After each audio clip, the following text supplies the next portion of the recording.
Chrétienne, creuser la Bible, servir Christ, le podcast d'Angie et Aurélie. Qui était Habakkuk? Quels sont les principaux enseignements dans ce livre? Et comment est-ce que l'on peut voir Christ à travers les différents récits qui y sont rapportés? Dans cet épisode de Chrétienne, nous allons tenter de répondre à toutes ces questions avec Rachel Bergeron. Bonjour Rachel. Bonjour. Salut Angie. Salut. Rachel, c'est déjà la deuxième fois au moins, ou plus, je sais pas, que tu viens. Oui, je pense que c'est la deuxième fois. Oui. Excellent. On mettra le lien dans le descriptif de cet épisode. Rachel a un blog, il me semble. Tiens, tu tiens un blog, hein? Oui, Tout à fait. Tu veux nous en dire un peu plus? oui, c'est dans le fond, j'ai un site web, unepetiteinfluence.com. Je suis pas très régulière sur mon blog, je dois avouer. Mais j'ai toutes sortes de produits que j'écris, je vends toutes sortes de choses, puis je fais des encouragements pour les femmes aussi sur les médias sociaux assez régulièrement. Fait que ça ressemble à ça, là. Super. Bien sûr, il y aura le lien dans l'épisode et puis on partage aussi un projet commun puisque NJ, tu l'as aussi recruté, aspiré, kidnappé C'est ça. dans le projet du livre Elles ont vu la fidélité de Dieu. Et il me Oui. semble que tu as aussi écrit une méditation dans le livre Et ils vécurent heureux.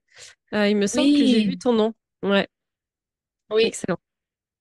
Donc aujourd'hui, nous décidons d'aborder l'histoire d'Habakkuk parce que je suppose qu'Engie t'a aussi embarqué dans votre aventure à Sola Femme Scriptura. Si je dis pas de bêtises, hein, vous me corrigez si je me trompe. absolument.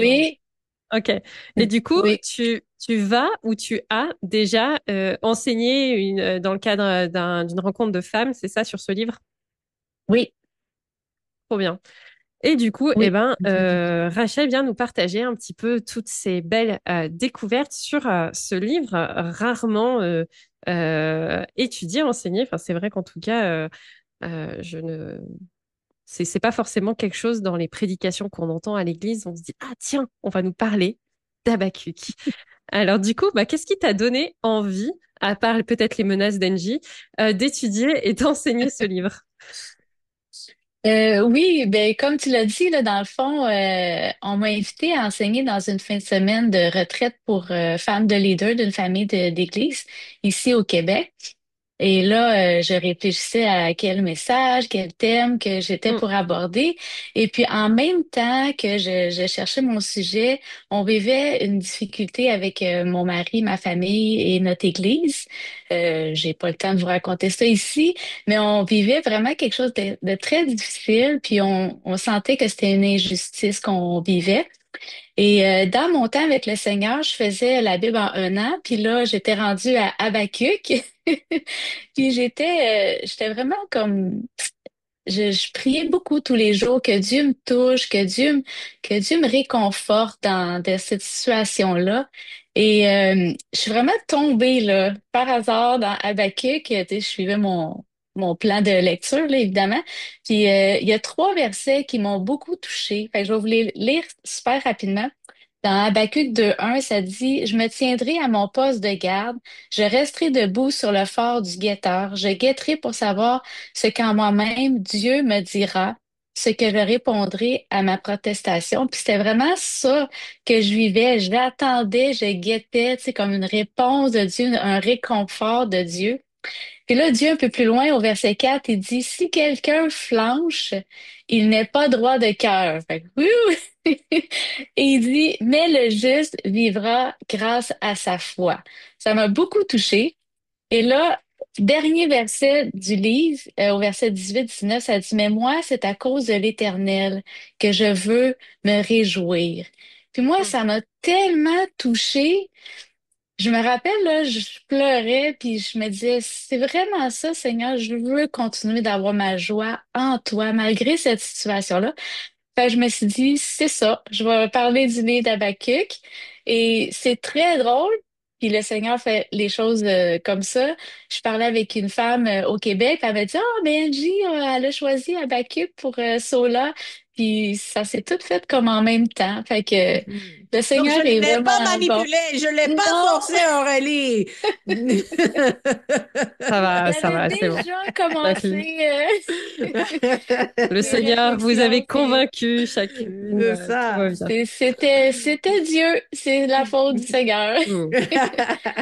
Fait que, mais c'est vraiment ça. Dieu a touché mon cœur, puis c'est un livre qui m'a vraiment surprise. Ça m'a bouleversée. Je vais être très honnête, mais c'est un livre qui est vraiment sorti comme de nulle part pour moi. C'était une surprise. C'était comme tu sais, le clown qui sort d'une boîte, là. Tu sais, tu t'attends pas à ça. Puis, je m'attendais à recevoir du réconfort de d'autres livres de la Bible. Hmm. Pas d'Habakkuk, mais ça m'a vraiment touchée. Ouais. Hmm. Super. Merveilleux. Et puisque tu as été tellement immergé dans ce livre, est-ce que tu pourrais nous résumer son message, premièrement dans une phrase et deuxièmement dans un court paragraphe? Oui. Je trouve ça toujours intéressant de faire cet exercice-là pour nous aider à considérer le livre, mais c'est très difficile. Absolument. Alors, bon, pour moi, c'est vraiment comme une conversation que le prophète a avec Dieu, qui est sous forme de lamentation, puis Hmm. qui finit par être vraiment une vision que Dieu donne au prophète. C'est un message que Dieu donne. Et son message, c'est que Dieu vient juger les nations.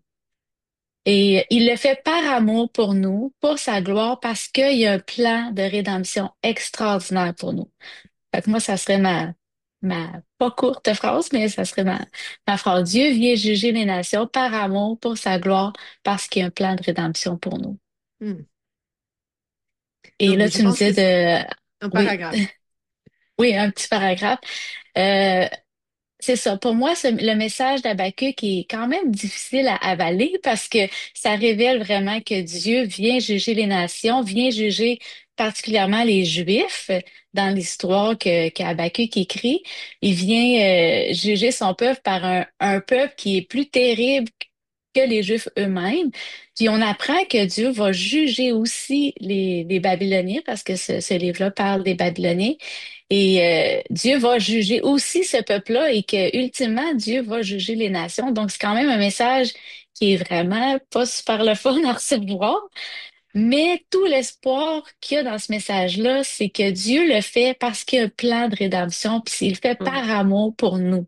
C'est vraiment le message qu'il faut retenir, c'est qu'il vient pas juste nous détruire parce que c'est un Dieu qui peut le faire puis que ça y tente.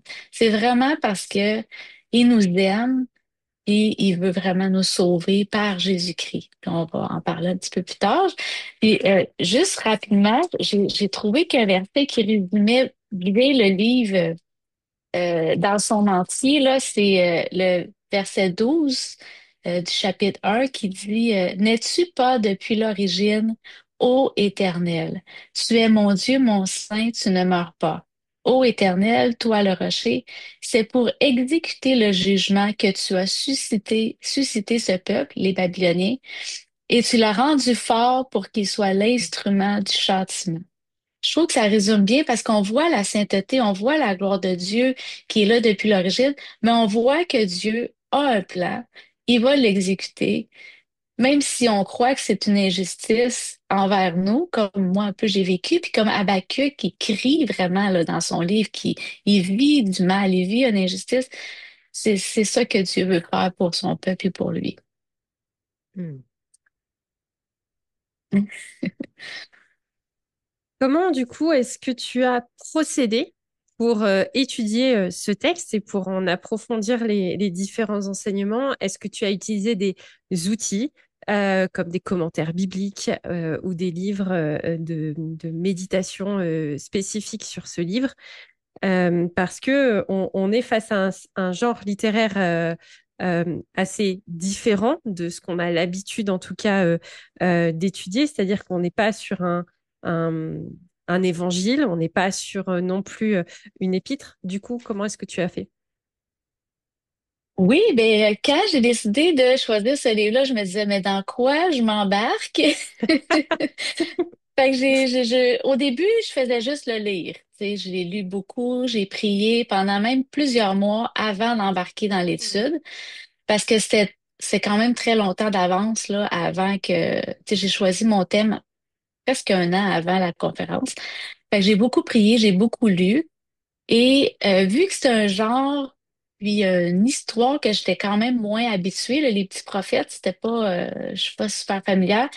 Euh, j'ai cherché surtout dans mes bibles d'études. Je trouve que les bibles d'études sont vraiment des bonnes références pour nous donner comme un aperçu de c'est quoi les thèmes.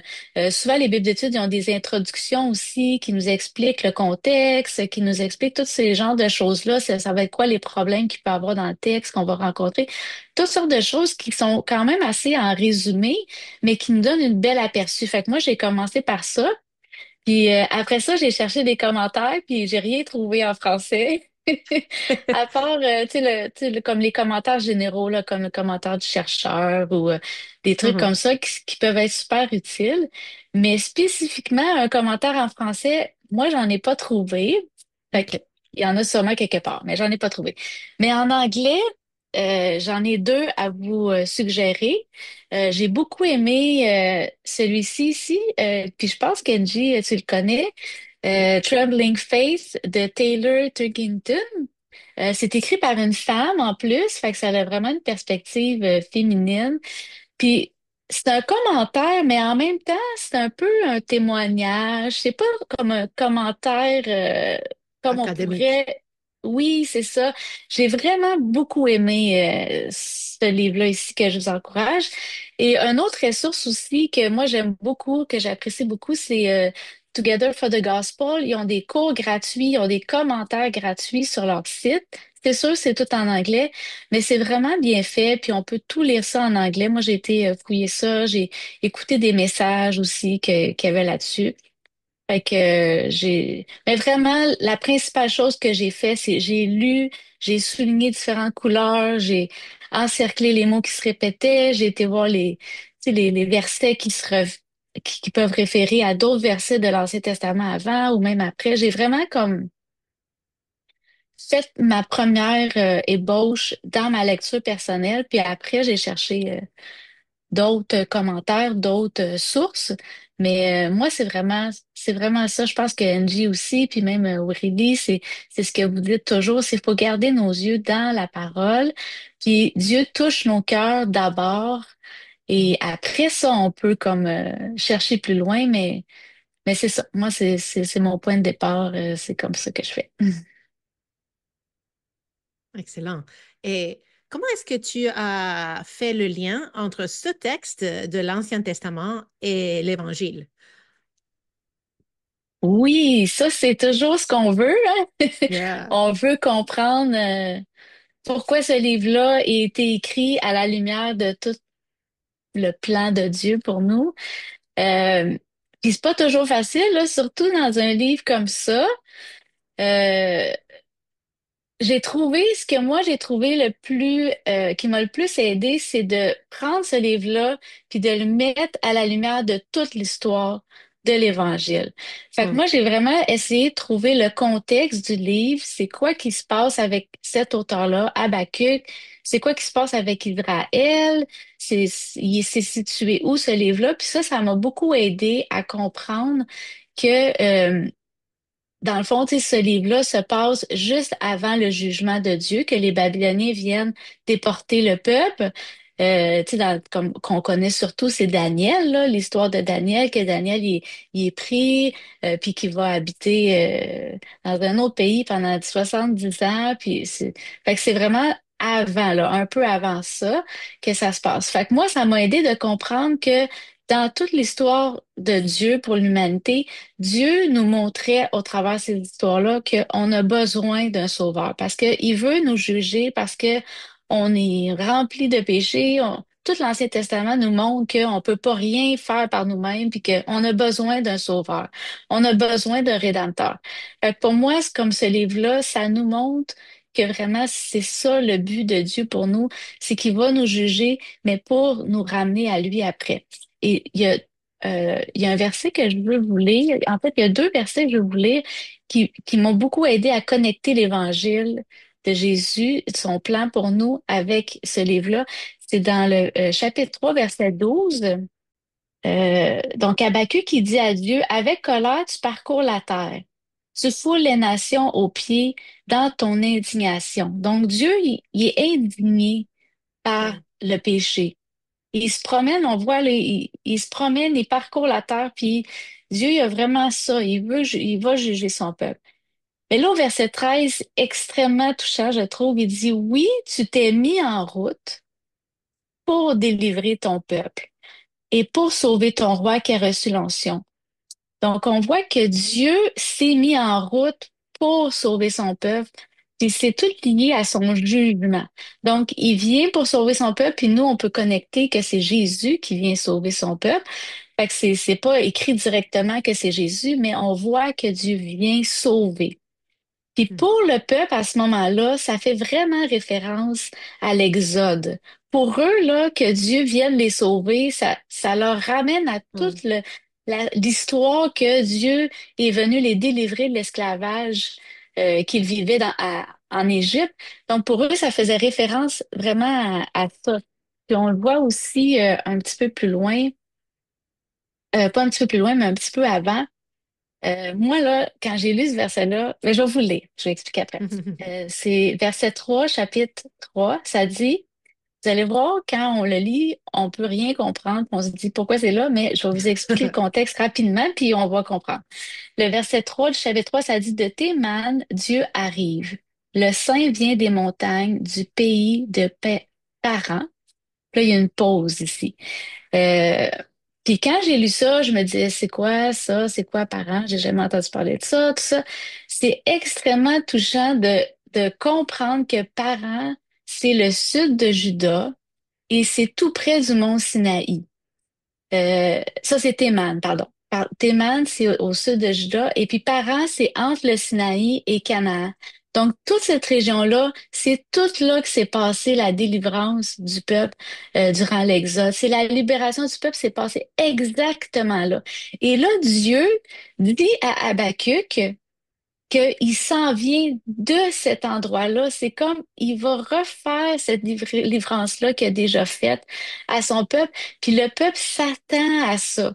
Mais Mm. ils savent pas comment ça va arriver. Nous, on le sait que c'est par Jésus-Christ, mais ils s'attendent à ça. Puis pour eux, c'est un grand espoir. Parce que c'est ça, ultimement, l'Évangile, c'est l'espoir que Jésus vient nous apporter. Puis Dieu nous montre par des versets qu'on peut peut-être pas comprendre quand on les lit, mais quand on cherche à connaître le contexte, ça nous montre que Dieu arrive du même endroit. C'est l'endroit de libération qu'il est venu Hmm. donner à son peuple, et il veut leur faire encore par Jésus-Christ. Mm. Amen. Est-ce que du coup, C'est cette courte. étude... Ouais, ouais, ouais. Non, c'est super, hein. Excellent. Est-ce que du coup, cette étude, elle a résonné dans ta vie personnelle? Tu nous en as déjà parlé un petit peu en introduction sur les motivations qui t'avaient amené à faire cette étude. Mais comme tu le sais, notre podcast, c'est Creuser la Bible pour mieux servir Christ.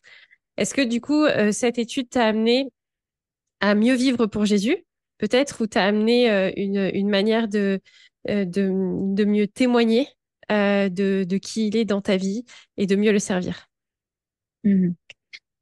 Ben, quand j'ai partagé, c'est sûr que moi, ça m'a touché directement parce que on vivait quelque chose de difficile dans notre famille. Hmm. Puis, ce qui est encore plus touchant pour moi, c'est qu'au début du livre, on voit qu'Habakkuk, il vit une souffrance parmi son peuple. Il voit l'injustice parmi son peuple. Puis nous, on vivait une injustice dans notre Église, parmi les frères et sœurs qui étaient parmi nous. Fait que je relatais vraiment là, avec Habakkuk. Et pour moi, la réponse que Dieu m'a donnée, c'est d'attendre par la foi, comme sa justice, d'attendre que lui, il fait toutes choses bonnes en son temps. Puis même si c'est vraiment un cliché souvent qu'on le dit, ah, Dieu va le faire en son temps. Mais dans Habakkuk, c'est vraiment clair que Dieu il est juste, il est saint, mais il est juste, il va amener sa justice, il est là pour nous corriger parce que on est ses enfants, mais il faut s'attendre à lui par la foi et trouver notre joie, comme je disais tantôt, pas dans cette justice-là ou dans cette vengeance-là que des fois on aurait le goût de faire, mais de s'attendre à avoir la joie à cause du salut que Dieu nous Mm. donne. Et moi, ça m'a aidé toute la dernière année à vraiment comme m'attendre à Dieu. Tu sais, je faisais comme le prophète, là, je guettais, là. Dieu, c'est quoi que tu vas amener dans ma vie qui va me montrer que tu es au contrôle, que tu vas me montrer que tu m'as pas abandonné, que tu m'aimes encore, tu sais. Fait que ça m'a touché vraiment profondément.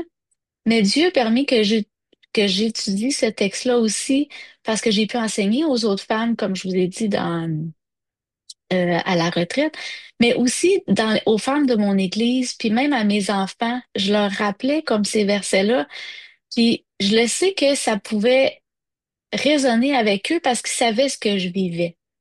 Puis je trouve que c'est ça qui est beau, c'est quand tu vis quelque chose, puis tu es capable de connecter avec la parole, puis tu le dis à d'autres. Là, ils peuvent voir comment tu vis, toi, ta situation. Puis ça peut être un témoignage pour les gens. Fait que, tu sais, il n'y avait rien de parfait dans ce qu'on vivait. Tu sais, j'ai été en colère. Je suis encore des fois dans l'incompréhension. Mais d'être capable de connecter l'Évangile, la parole avec ce qu'on vit, puis de pouvoir le communiquer à d'autres, ça peut vraiment toucher des gens. Puis euh, c'est ça que moi j'ai vécu dans la dernière année, spécifiquement avec ce livre-là. Ouais. Hmm. Super. Merci pour ton ouverture d'esprit à nous partager un peu ton cheminement avec ce livre Mm. et avec ton ministère et ta famille.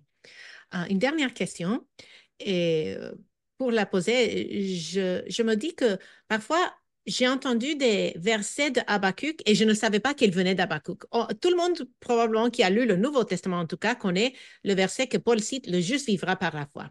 Et puis, quand j'habitais au Sénégal, on chantait un chant qui disait, il fait, il me fait marcher sur les yeux élevés, comme une biche, right? Donc, ça cite Habakkuk. Et puis, il y a cet autre verset que j'ai entendu, mais je l'ai entendu seulement comme cité sans comprendre le contexte. L'Éternel est dans son saint temple, que toute la terre Mm. fasse silence devant lui. Donc, il y a des perles dans ce livre, mais on est souvent intimidé d'aller les comprendre dans leur contexte. Parce que si Paul cite ce verset et d'autres auteurs du Nouveau Testament, l'auteur de Hébreux le cite aussi, c'est parce qu'il y a des trésors à déterrer, mais on ne sait pas par où commencer. On ne sait pas comment aller bien interpréter, étudier ce livre. Donc, comment encouragerais-tu quelqu'un qui veut étudier Habakkuk, mais qui ne sait pas par où commencer? Oui. Euh, ben, comme j'ai dit tantôt, ça m'intimidait moi aussi, ce livre-là. C'est Moi aussi. surtout, je pense, c'est surtout, je pense, parce qu'on connaît pas beaucoup le contexte des petits prophètes. Tu sais, on connaît pas beaucoup. Tu sais, moi, je trouve que les prophètes qui arrivent un après l'autre sont pas nécessairement en ordre chronologique, puis ils fitent pas dans une histoire en particulier. Ils font juste arriver un après l'autre. Fait qu'on dirait que ça nous aide pas à les connecter avec la vraie histoire d'Israël. Fait que moi, un de mes premiers trucs, mais comme j'ai dit tantôt, faut lire et relire le Mhm. texte.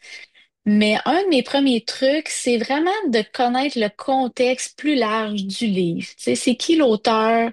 C'était quoi l'histoire? Ça se passe quand? Qu'est-ce qui se passait avant? Qu'est-ce qui se passait après? Ça, là, ça va vraiment aider à situer cette histoire-là, ce livre-là, dans l'histoire plus large d'Israël, puis ça va vraiment aider à avoir un aperçu global du livre. Tu sais, avant de chercher des détails précis dans un verset, puis de le creuser profondément, c'est vraiment bien de faire l'exercice d'y aller plus large, de revenir plus précis, tu sais, de se promener comme ça, de pas oublier l'histoire de la rédemption globale, l'histoire de l'Ancien Testament, c'est quoi qui se passait à ce moment-là. Là, on est vraiment dans l'histoire juste avant la déportation. Fait que, tu sais, c'est quoi qui se passe là? Tu sais, c'était quel roi en Israël qui était là? Qu'est-ce qui se passait? Ça l'aide beaucoup à mieux comprendre le texte. Ça, c'est un premier truc que moi, que moi je fais, surtout quand je connais moins un passage. Euh, un autre truc aussi, c'est de pas se décourager, puis de peut-être être vulnérable, puis d'en parler avec d'autres personnes. Fait que d'autres femmes de l'Église, ça peut être votre pasteur. Demandez-lui justement une question, c'est quoi pour toi un résumé de ce livre-là? Ou, puis lui il peut vous donner des trucs sur comment étudier la Bible. Fait que c'est ça, d'être vulnérable et de dire, je sais pas par où commencer. Y a-t-il quelqu'un d'autre qui peut m'aider? On peut le lire ensemble avec d'autres Mhm. femmes aussi. Des fois, on a notre perspective à nous, puis quand on voit la perspective de l'autre, ça peut vraiment mettre des lumières sur des choses Mhm. différemment. Puis, je sais que c'est pas nécessairement lié à ta question, Angie, mais moi, une affaire que je veux vraiment me rappeler quand j'étudie un texte qui m'intimide, c'est de me rappeler que Dieu, il veut pas me donner juste des connaissances. Il veut pas faire de moi comme une théologienne, mais Dieu veut me transformer. Fait que de lire ce texte-là, pas juste en connaissant le texte, mais en comment il va te toucher. Qu'est-ce que Dieu veut te dire au travers de ce texte-là? C'est Mhm. quoi le message que Dieu a pour toi aujourd'hui? Puis que tu peux prendre ça puis le mettre en pratique parce que c'est ça la parole. C'est Dieu veut nous transformer. Il veut pas juste qu'on apprenne des choses, même si c'est bien important. Puis on le sait que c'est important, mais moi, quand je pars d'un texte que je connais pas, j'essaie toujours de, ben même n'importe quel texte, là, il faut se rappeler que Dieu veut d'abord nous toucher. Mhm. Et je pense que c'est important de se le rappeler qu'on n'aura pas les réponses à tout. Puis même un texte qu'on connaît parfaitement, dans 10 ans, on va le revoir d'une autre façon. Fait que, Mhm. tu sais, de pas se laisser intimider de je dois tout connaître d'Habakkuk, tu sais, demain matin. Mhm. Mais plutôt, qu'est-ce que Dieu veut te dire aujourd'hui par ça? Merci Rachel. Et si ce résumé et ce partage de Rachel vous a donné le goût d'étudier pour vous-même ce livre, les femmes du Québec, je vous invite à faire partie de notre prochaine formation sur la femme scriptura qui aura lieu à l'Église La Bible Parle à Laval le 14 et le 15 mars. Et lors de la diffusion, on espère qu'il y restera toujours des places parce que hier, on a eu une rencontre et on a vérifié dans le Zephy, le site d'inscription, et on était déjà complet. Donc, on a dû trouver d'autres responsables de petits groupes et on a dû trouver les moyens pour peut-être élargir les petits groupes pour permettre à plus de femmes à s'inscrire. Donc, peut-être au moment de la diffusion de cet épisode, on sera déjà complet, mais cela vous permettra peut-être de penser à vous inscrire plus tôt l'année prochaine car on a une formation en présentiel au Québec chaque année. Et pour celles qui habitent en France, en Afrique francophone, partout dans le monde, qui ne peuvent pas assister, sachez que toutes les vidéos de cette formation seront disponibles en ligne et vous pouvez en profiter pour peut-être non seulement les suivre d'une manière passive, mais peut-être que vous pourriez vous rencontrer avec des amis pour faire un petit peu d'études ensemble et on donnera tous les liens dans la description. Excellent, trop bien. Allez-y, foncez. Euh, Merci d'avoir partagé tout ça. Merci pour cet encouragement aussi à creuser des textes pas forcément évidents au départ, mais en tout cas à nous montrer que eh bien, la parole de Dieu et toute la parole de Dieu est encore utile et efficace pour nous aujourd'hui. Que le Seigneur te bénisse, Rachel, dans ton ministère, qu'il bénisse cette journée que vous vous apprêtez à passer prochainement au Québec. Et puis on se revoit, j'espère, bientôt pour d'autres sujets que tu auras à cœur de partager ici. À la semaine prochaine pour un nouvel épisode. À la semaine prochaine. Merci.